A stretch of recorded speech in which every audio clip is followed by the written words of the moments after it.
அரசியல் திருவிழாவை பார்ப்போமா?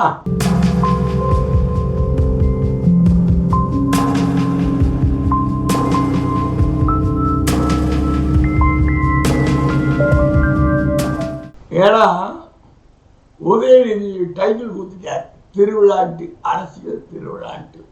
அதுவும் நல்லா தான் இருக்கு. அரசியல் திருவிழாவில் பெரிய திருவிழா நடக்கிற இடத்துங்கெல்லாம் நிறைய கடைங்க போடுவாங்க. அவர் சொன்ன மாதிரி ராட்டினம், ஊஞ்சல், இந்த பஞ்சு மிட்டாய் சாப்பிட்றது அங்கேயே சுற்றி ரெடி பண்ணி கொடுப்பான். குழந்தைங்களை கவர் பண்ணுற பலூனுங்க, இந்த மாதிரி நிறைய சர்க்கஸ்ங்க அது இதெல்லாம் நடக்கும். அந்த மாதிரி அரசியல் திருவிழா ஆகிப்போச்சு. அரசியல் திருவிழா கட்சிங்க அந்த மாதிரி வராங்க, காணாமல் போயிடுறாங்க, வராங்க, காணாமல் போய் இத்தனை கட்சி நம்ம தமிழ்நாட்டில் இருக்கா அப்படின்னு இப்போதான் தெரியுது. இவங்க இப்போ நடாங்கட்டா நான் ஆதரவு பண்றான், அவன் நடாங்கட்டா நான் ஆதரவு பண்றான். எடப்பாடிக்கு ஆதரவுன்னு ஒரு குரூப்பு, டிஎம்கேக்கு ஆதரவுன்னு ஒரு குரூப்பு. எவனுமே ஆதரவு கொடுக்க மாட்டேங்கிறான். சைல்டு பேபி கட்சிக்கு, தேவைக்காக்கு ஆதரவு கொடுக்குறவங்க கூட வர மாட்டேங்கிறான். இன்னும் சில கட்சிகள் எங்களுடன் கூட்டணி வருகிறது. இவங்க எடப்பாடி, அவங்க தேர்தல் நெருக்கத்திட்டா நாங்கள் இறுதி முடிவு எடுப்போம். தாவைக்கா அடி திமுக டெய்லி நேற்று அரசாங்க ஊழியர்கள்லாம் நன்றி தெரிவிக்கிறாங்க.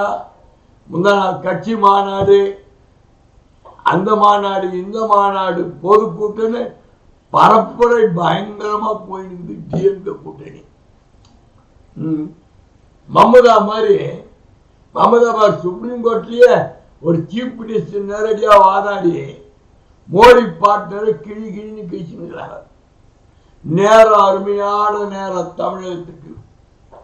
5 மாநில தேர்தல் நடக்க சொல்ல தமிழ்நாட்டுக்கு அருமையான நேரம். சுப்ரீம் கோர்ட்ல போடுற உத்தரவு பூரா தேர்தல் கமிஷனுக்கு சம்மட்டி அடியா அடிச்சுக்கிட்டு இருக்கு. எல்லா ஸ்டெப்பும் இப்போ 10 நாள் கால அவகாசம் கொடுத்தாங்களா, இதுக்கு நடுப்புற இப்போ மமதா உள்ள புந்து அவங்க ஒரு கொஸ்டின்லாம் ரேஸ் பண்ணி எலெக்ஷன் கமிஷன் பதில் கேட்குதா. இதுக்கு நடுப்புற அழிவு போன மாம்பழத்துக்கு நீ சிவில் கோர்ட்டில் பார்த்துக்கணுவ, அவன் சென்னை ஹைகோர்ட்டில் பார்த்துட்டு எலெக்ஷன் கமிஷன் பதில் கொடுன்றான். எலெக்ஷன் கமிஷன் டெல்லி ஹைகோர்ட்டில் மறுசீராய்வு மனு தாக்கல் பண்றான். இன்னதான் நடக்குது. அப்பம் உள்ள தகராறு Madras high court, supreme court, Delhi high court, இப்படி பல கோர்ட்டுகள் மத்தியில் ஓடினுக்குது. மாம்பழங்க அப்படி. ஆமா, புள்ள மாம்பழம் பிஜேபியோட, ஏடிஎம்கே கூட்டணி பிஜேபியோட சேர்ந்துச்சு. அவனை செக்யூர் பண்ணதான் மோடி பார்ப்பாங்க, எலெக்ஷன் கமிஷன் பார்ப்பாங்க. ராம்தாஸ் நீதிமன்ற வாயிலாத்தான் நடவடிக்கை மேற்கொள்றார். அது எங்க போய் முடியுன்றது சுயேட்சை சின்னமா, யாருக்கு மாம்பழ சின்னம் அப்படின்ற கொஸ்டின்ல அது போயிட்டு இருக்குது. இவர் எடப்பாடி செல்லாத நோட்டுன்றாரு.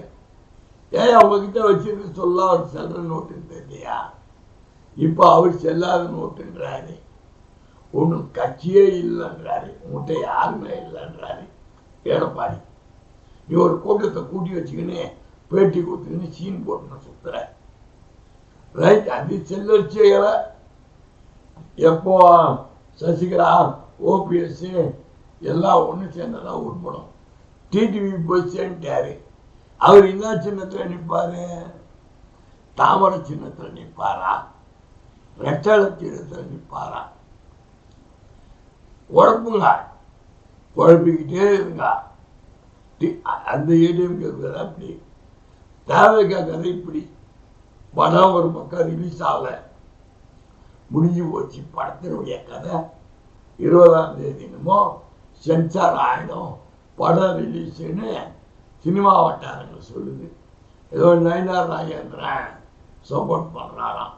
நீ என்ன சப்போர்ட் பண்ணாலும் அவன் 234 தொகுதிக்கு வேட்புமனு தாக்கல் பண்ண சொல்லி ஆன்லைன்ல தாக்கல் பண்ண சொல்லிட்டான். நேராலாம் வராதிங்க, ஆன்லைன்லேயே டவுன்லோட் பண்ணிக்கிட்டு ஃபில்அப் பண்ணி எனக்கு அது தபால் அனுப்புங்க. கூடிய மட்டும் நேரம் வராதிங்க. ஏன்னா பனையூர் ஆஃபீஸ் தெருவில் வீட்டுக்காரங்களாம் ஒரு அப்ளிகேஷன் பண்ணுறாங்க. எல்லாரும் வீட்டு வாசல்ல வண்டி நிறுத்திட்டு போயிடுறாங்கன்ட்டு. அது ஒரு டிஸ்டர்பன்ஸாக இருக்குதுன்ட்டு. அது ஒரு பக்கம் போயிட்டு இருக்குதா. அதுக்கு தான் அப்படி அம்மா பிரேமலா தான் நானும் வேட்புமனு தாக்கல் எல்லாரையும் பண்ண சொல்லிட்டேன், வேட்புமனு வாங்குறாங்க அப்படின்னு அவங்க ஒரு பக்கம். 9ஆம் தேதி அறிவிக்கிற நாங்கள் கூட்டணி தள்ளி போச்சு. இன்னும் டேர்ம்ஸ் ஒத்து வரல. 20-1 யார் கொடுக்குறாங்களோ அவங்க பக்கம் தான் சாய்வாங்க. 20-1 யார் கொடுக்குற ஐடியாவிலே இல்லை. 20 சீட்டு ஒரு சீட்டு எம்பி சீட்டு யாருமே கொடுக்குற ஐடியா இல்லை. 6-7 தான் தருவாங்க யார் கொடுத்தாலும். அதுவும் டிஎம்கே ஒரு சீட்டு மேலே கமல்ஹாசனுக்கு கொடுத்தா மாதிரி கொடுக்குறோன்னு சொன்னால் செய்வாங்க. எடப்பாடியை ஏமாற்றிக்க புரிஞ்சு போச்சு. இந்த வாட்டி ஒன்றா ஸ்ட்ராங்காக பக்கத்தில் அக்ரிமெண்ட் போடுவாங்க. அது ஒரு பக்கம். அவங்களுக்கு கூட்டணி மந்திரி சபா வேணுன்றாங்க. எல்லாம் ஜெயிச்சு வந்த பிறகுதான் எல்லாம் ஜெயிக்கும் போதில் கனவு பார்க்குற கட்சிங்க எல்லாம் டிஎம்கே வலுவா அவங்க போராட்டத்தை களம் இறங்கி அடிச்சு தள்ளிக்கிட்டுட்டாங்க. சில தொகுதிகள்லாம் இறங்கி வேலை செய்ய ஆரம்பிச்சிட்டாங்க கேண்டிடேட்டுங்க. அவ்வளோ தைரியமாக இறங்கி வேலை செய்கிறாங்க.